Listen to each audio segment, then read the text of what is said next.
ইস, আরে রে একটা পুরো বিল্ডিংটা গেল রে। একজন মহিলা লোক হয়ে তিনি কিন্তু নৌকা চালাচ্ছে। দেখুন কি রকম ঝুলিয়ে আছে, মানে মাটিটা। বাবা আমি এই পেছনে ঘরটাতে আমি থাকি, তাহলে আমার তো খুব ভয়, আমি ঘুম পেড়ে পারি না, ভয় জ্বালাই ঘুম পেড়ে পারি না। এই ঘরটা ফাট ধরছে, ঘরের কানি অর্ধেকখান চলে গেছে, অর্ধেকখান চলে গেছে, ঝুলে আছে, ঘর তুলে ঝুলে আছে। এই ঘরটা তো আজকে রাতে রাতেই নামে যাবে। তাহলে কি আমাদের সরকারের কাছে আমাদের দেশের নাগরিক হিসেবে আমাদের কোনো দাবি দেওয়া নাই? না আমরা দেশে এই দেশ থেকে ভাইসে চলে যাবো অন্য দেশে? ঘুমাতে পারি না, কাটির ভাঙ্গনের সমস্যা, দিনে ঘুমাতে পারি না, আরাম পাচ্ছি না, খায়া নিয়ে শান্তি পাচ্ছি না। তো সরকারের কি চোখ এখানে আসে না নাকি? না আমরা দেশের নাগরিক নই? যদি নাগরিক না হয় তাহলে সরকার আমাদের অন্য দেশে পাঠিয়ে দেখ, আমরা সেখানে চলে যাব।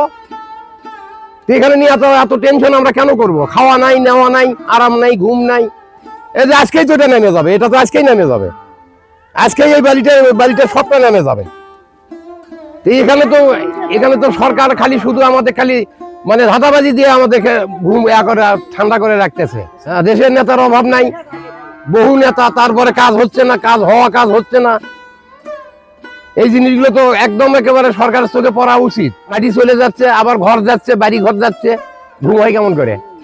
আমাদের তো টেনশন নিয়ে সব সময় থাকা লাগে। আজকে তো বাস্তব নামে যাবি, বাস্তব আজকেই নামে যাবি।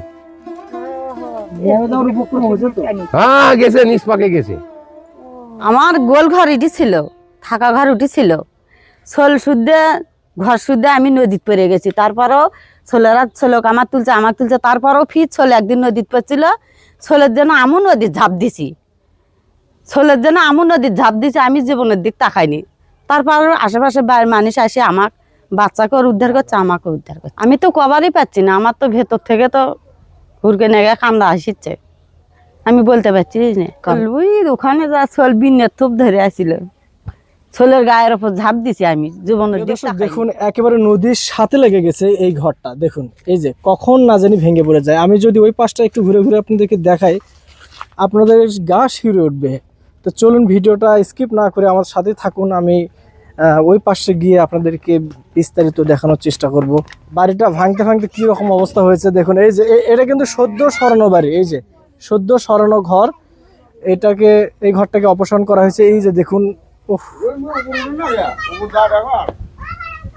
সুবহানাল্লাহ, আল্লাহু আকবার, আল্লাহু আকবার, কি অবস্থা দেখুন। এই যে দেখুন,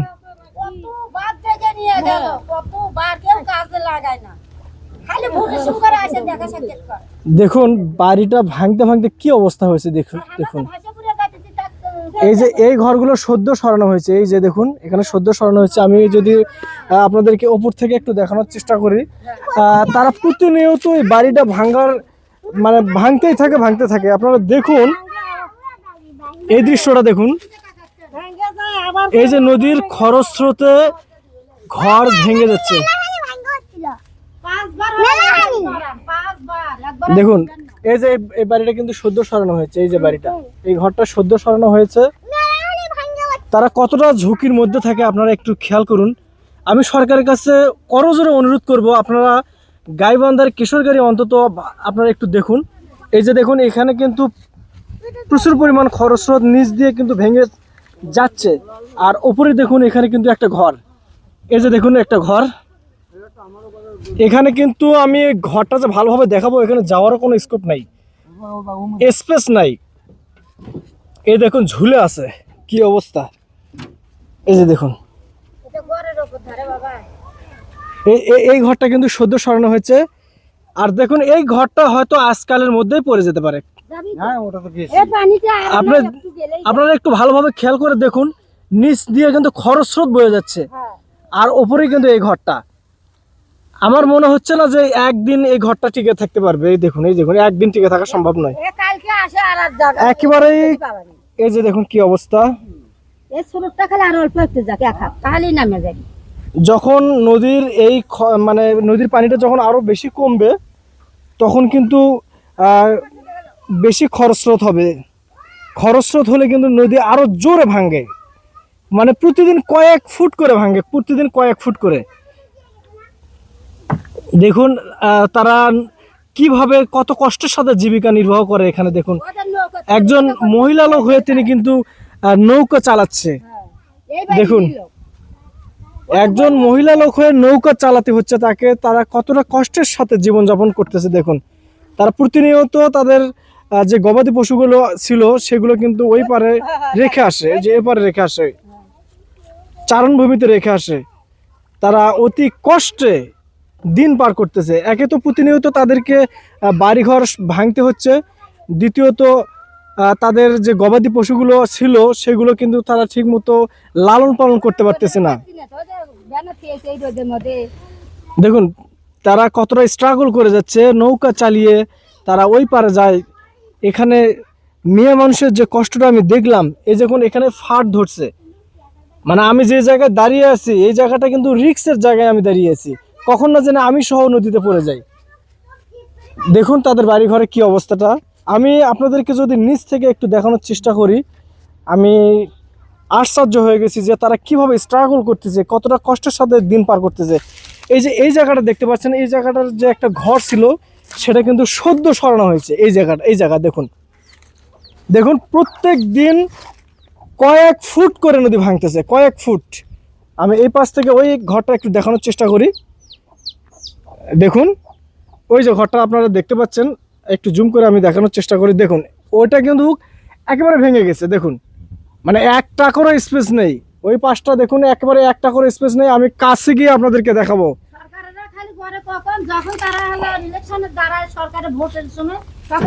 আমি তাদের এই কষ্টগুলো আপনাদের মাঝে তুলে ধরার চেষ্টা করতেছি। আপনারা প্লিজ ভিডিওটা বেশি বেশি শেয়ার করবেন যাতে সরকারের নজরে এই ভিডিওটি পৌঁছে যায় এবং সরকার দ্রুত কোনো একটা পদক্ষেপ তারা গ্রহণ করবে। আমাদের দেশের নেতার অভাব নেই, আপনারা দয়া করে ভিডিওটা শেয়ার করুন, সেই সকল নেতাদের চোখে এই ভিডিওটা পাঠিয়ে দিন যেই নেতারা বড় বড় বক্তব্য দিয়ে রাখেন, বড় বড় প্রতিশ্রুতি দিয়ে রাখেন মঞ্চে উঠে। আমি একটু নিচে যাব, আমি জুতোগুলো খুলে নিচে যাব, নিচে গিয়ে আপনাদেরকে দেখাবো। এই যে দেখুন বাড়িটা ভেঙে গেছে, এই যে দেখুন ঘরের কিন্তু কিছু জিনিসপত্র এখানে দেখা যাচ্ছে, দেখতে পাচ্ছেন। এই যে আমি আরো একটু যাব, কতটা কষ্ট করে তারা স্ট্রাগল করতেছে এখানে দেখুন। ভিডিওটা ভাই দ্রুত শেয়ার করুন। আমাদের দেশের যে নেতা আছে, আমার মনে হয় এই নেতাগুলো হলে এখানে একটা মানে এই নদী ভাঙন রোধটা অন্তত তারা ঠেকাতে পারবে। এই যে দেখুন এই ঘরটা কিন্তু একেবারেই শেষ সীমানায় চলে এসেছে। দেখুন আমি ঘরের নিচে রয়েছি, এখন ঘরের নিচে রয়েছি, না জানি আমার উপরে ঘরটা কখন ভেঙে পড়ে। আমি নিচে রয়েছি, আপনাদেরকে আমি আমার চেহারা দেখাবো না, আমি তাদের দেখুন একটাবার খেয়াল করে দেখুন। এই যে এই ঘরটা, আমার মনে হয় এই ঘরটা এখানে যে অবস্থা হয়ে আছে, সর্বোচ্চ 30 মিনিট যদি বৃষ্টি হয়, এক চান্সে 30 মিনিট বৃষ্টি হলে কিন্তু এই ঘরটা ভেঙে যাবে, এটা নিশ্চিত। যদিও বা এখানে স্রোত তেমন একটা পাওয়া যাচ্ছে না, কিন্তু ওই পাশে কিন্তু খুব দেখুন কি রকম ঝুলিয়ে আছে, মানে মাটিটা ঝুলিয়ে আছে, কিছু গাছের শেকড়ের সাথে ঝুলিয়ে আছে। ওই মাটিগুলো কিন্তু সরে গেলে একেবারে অনেকটা জায়গায় মানে ধসে পড়তে পারে। আমি ওই জায়গাটা আপনাদেরকে নিচ থেকে দেখাবো, আমি ভিডিওটা স্কিপ করব না, আপনারা ভিডিওটা স্কিপ করবেন না। আমাদের দেশে অনেক নেতা আছে, এই নেতাগুলো এই বিষয়টা যদি নজরে নেয় তাহলে হয়তো তাদের কষ্টটা কিছুটা কমে যাবে। তাই ভিডিওটা বেশি বেশি করে শেয়ার করুন। আমি দেখুন কোন কোন জঙ্গলের ভিতর দিয়ে আসতেছি। কেউ করে না বাবা, কেউ করে না। আমি এখানে নামবো, নিচের দিকটা আমি নেমে দেখাবো আপনাদেরকে। দেখুন এখানে কিন্তু নামা যাবে না, তারপরও আমি দেখাবো।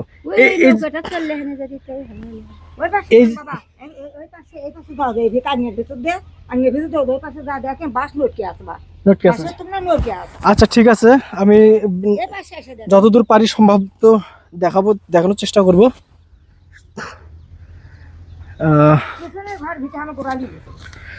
প্রিয় দর্শক, ভিডিওটা স্কিপ করবেন না। আমি কিন্তু সমস্যা নেই। আমি এমন একটা জায়গায় এখন দাঁড়িয়ে আছি আমি নদীতে, দেখুন নদীর পানি এখানে।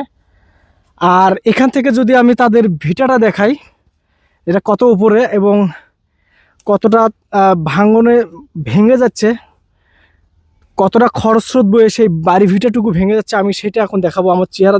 এই যে দেখুন, পুরোটা একেবারে খাড়া, কি স্রোত বচ্ছে দেখুন। খরস্রোতের মধ্যে এই যে দেখতে পাচ্ছেন, দেখুন প্রচুর খরস্রোত, প্রচুর। এই যে আপনারা একটু খেয়াল করে দেখেন, আমি যে এখানে দাঁড়িয়ে আছি, এখানে কিন্তু আমি অনেকটা রিস্ক নিয়ে দাঁড়িয়ে আছি, কারণ কখন না জানি আমার মাথার উপরে ধসে পড়ে। আমি আরেকটু সামনে গিয়ে আপনাদেরকে দেখাবো। এই যে দেখুন, এই যে সামনে কিন্তু এই যে ঘরটা দেখতে পাচ্ছেন, এই ঘরটা আমার তো মনে হয় যে 24 ঘন্টার মধ্যে পড়ে যাবে সম্ভাব্য। এখানে দেখুন ঝুলিয়ে রয়েছে, ঝুলিয়ে। আপনারা ভিডিওটা ভালো করে দেখুন এবং শেয়ার করুন। আমাদের দেশের নেতার অভাব নেই, নেতাদের কাছে ভিডিওটা শেয়ার করে পাঠিয়ে দিন। নেতারা যাতে আমাদের এই ভুক্তভোগী এলাকায় এসে তারা যেন তাদেরকে সাহায্য সহযোগিতা করে, অন্তত নদী ভাঙন থেকে যেন রোধ হয়। এই যে দেখুন, আমি সামনে আর এগোতে পারবো না, কারণ এখানে খুবই রিস্ক। যদি আমার মাথার উপর ধসে পড়ে যায় তাহলে কিন্তু অনেকটা বিপদ হতে পারে। আপনারা যদি একটু সামনের দিকটা খেয়াল করে দেখেন, দেখুন ঝুলিয়ে আছে। আমি কিন্তু দাঁড়িয়ে আছি অনেকটা পানির উপরেই বলতে পারেন। এই যে দেখুন, উনি আমাকে নিষেধ করতেছে ওখানে যেতে। আমি ওখানে যাব না, আপনারা ভালো করে খেয়াল করুন। দেখুন আমি একেবারেই নিচে আছি, মানে এমন নিচে আছি, এখানে নদীর খরস্রোত বইতে বইতে নিচ দিয়ে কিন্তু ভেঙে যাচ্ছে, তারপরেই উপরকার মাটি ধসে পড়ে যায়। এই দেখুন কতদূর উপরে। প্রিয় দর্শক, আমি সবার কাছে রিকোয়েস্ট করব ভিডিওটা বেশি বেশি শেয়ার করুন। তারা যে স্ট্রাগল করে যাচ্ছে, তারা যে কষ্টের সাথে জীবনযাপন করে যাচ্ছে, তারা কি আমাদের দেশের নাগরিক নয়? তাদের কি ভালোভাবে বেঁচে থাকার অধিকার নেই? তারা রাত হলে ঘুমাতে যেতে পারে না, কারণ তারা চিন্তা করে যে কখন না জানি আমাদের ঘরটা ভেঙে পড়ে যায়। আপনারা ইতিমধ্যে শুনেছেন যে একজন মহিলা তার ছোট একটা বাচ্চাকে নিয়ে গরু সহ নদীতে পড়ে গিয়েছিল। এলাকার মানুষ এসে তাদেরকে সহযোগিতা করে বাঁচিয়ে দিয়েছে। বাঁচার মালিক তো অবশ্যই আল্লাহ। তারপর তারা চেষ্টা করেছিল। দেখুন আমি উপরে উঠে আসলাম। এই যে আমি আপনাদেরকে আরো দেখানোর চেষ্টা করতেছি। এইটা তাদের হচ্ছে বাড়ি।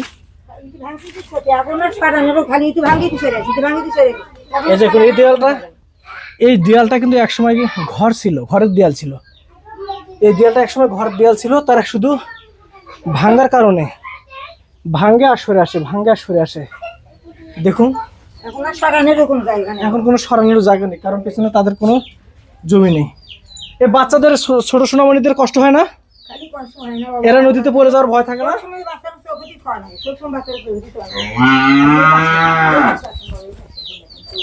তারা কতটা কষ্ট করে স্ট্রাগল করে যাচ্ছে।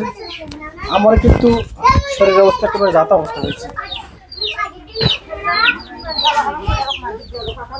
আমি আপনাদেরকে আরো ভালোভাবে দেখাবো। এখানে এক চাচি আমাকে, এই যে দেখুন নদী ঘেঁষে যে বাড়িটা দেখতে পাচ্ছেন, পেছনে সরার মতো আর কোনো বুদ্ধি নেই। কি রকম অবস্থা দেখছেন, একেবারে যাতা অবস্থা হয়ে গেছে। এই যে এই বাঁশগুলো সদ্য কাটা বাঁশ, এই বাঁশগুলো কিন্তু মোটা হয়নি, মানে কাটার মতো উপযুক্ত হয়নি, তারপরও কেটেছে। কারণ এই বাঁশের যে থোপ বা বাঁশের যে ঝোপটা বলা হয় সেটা ভেঙে যাচ্ছে। এই যে দেখুন, আমি খুব ভয় করতেছি। দেখুন এই যে নিচ দিয়ে কিন্তু প্রচুর খরস্রোত বয়ে পড়তেছে, আর ঝুলিয়ে রয়েছে, বাঁশের অর্ধেকটা ঝোপ ঝুলিয়ে রয়েছে। আপনারা একটু খেয়াল করে দেখছেন, এই বাঁশের অর্ধেকটা ঝোপ ঝুলিয়ে রয়েছে। হ্যাঁ, এখানে কিন্তু ফাটল ধরেছে, এই দেখুন ফাটল ধরেছে, এই যে ফাটল ধরেছে। এটা আমার মনে হয় আজকে একটু বৃষ্টি নাই, যদি বৃষ্টি হয় ঠিক মতো তাহলে এই যে ঘরটা দেখতে পাচ্ছেন সাথে যে ঘর, এই যে আমি আপনাদেরকে একটু কাছ থেকে দেখাই, এই যে ঘর, এটা কিন্তু একেবারেই বিপদ সীমার মধ্যে রয়েছে। এই ঘরটা একেবারে বিপদ সীমার মধ্যে, শুধু বিপদ সীমা না, এই যে ফাটল ধরেছে, এই যে ফাটল দেখছেন, এই যে ফাটল, এই যে ফাটল ধরছে, এই যে ঘরের কোনা পর্যন্ত ফাটল ধরছে, এই দেখুন। হ্যাঁ, এর নিচের দিকটা যদি দেখাই, এটা কিন্তু ঝুলিয়ে রয়েছে, এটা ঝুলিয়ে রয়েছে। ওই ঘরটা কিন্তু বিপদ সীমার মধ্যে রয়েছে এবং এই বাঁশের ঝোপটাও কিন্তু বিপদ সীমার মধ্যে রয়েছে। আমার মনে হয় যদি 1 ঘন্টা বৃষ্টি হয় তাহলে এই ঘরটাও থাকবে না, এই বাঁশের ঝোপটাও থাকবে না। দেখুন, আমি আবার একটু কাছ থেকে দেখানোর চেষ্টা করি। এই পাশটা দিয়ে যদি আপনাদেরকে একটু দেখাই, দেখুন এগুলো হচ্ছে উপযুক্ত হয়নি, তারপরেও কেটে ফেলছে, কারণ এই যে বাঁশগুলো কেটে ফেলছে, কারণ এগুলো নদীর মধ্যে চলে যাবে। এই যে বাঁশগুলো কেটে ফেলছে, এই যে আপনারা বাঁশগুলো দেখতে পাচ্ছেন, এগুলো সদ্য কাটা বাঁশগুলো কেটে ফেলছে। উনি আমাকে ভালোভাবে দেখাতে বলছে, মানে ওনার আকুতি হচ্ছে সরকার যেন এই বিষয়টা তাদেরকে দেখে, অন্তত নদী ভাঙ্গন থেকে যেন তারা একটু রেহাই পায়। এই যে দেখুন, আমি আপনাদের কাছে করজোড়ে অনুরোধ করব, আপনারা দয়া করে ভিডিওটা শেয়ার করুন। আমাদের কাছে অনুরোধ বাবা, আমার জন্য জায়গাটা রক্ষা করে, তাহলে আমরা খুবই বাঁচতাম।